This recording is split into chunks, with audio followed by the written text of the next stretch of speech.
সুন্দর না? হ্যাঁ। হ্যাঁ রাহুল, আমি আমার ওয়াইফের অ্যাকাউন্টে যে 3 লাখ টাকা ট্রান্সফার করে দিতে বলেছি হয়ে গেছে ওটা? ঠিক আছে।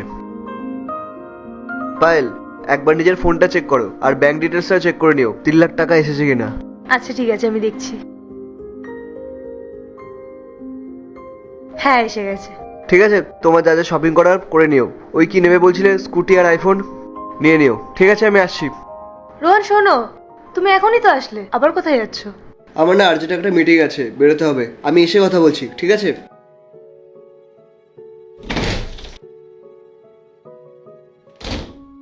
চল না দিদি, শপিং করে আসি। তোর অ্যাকাউন্টে এখন কত টাকা? চ শপিং করে আসি।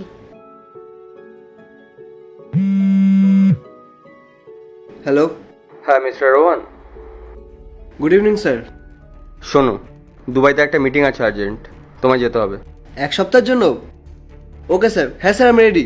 ঠিক আছে স্যার, আমি এক্ষুনি বেরোচ্ছি। Okay sir, thank you.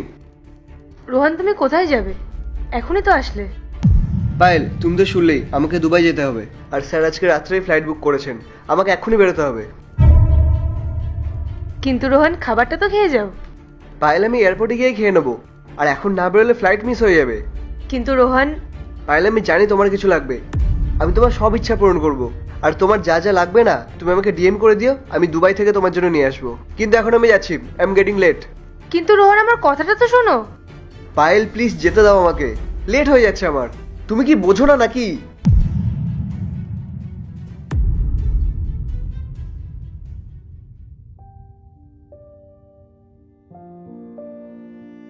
কি হয়েছে দিদি? দেখ না মেঘা, তোর জামাইবাবু যবে থেকে দুবাই গেছে তবে থেকে আমাকে একটা মেসেজও করেনি। কোনো মিটিং এ বিজি আছে।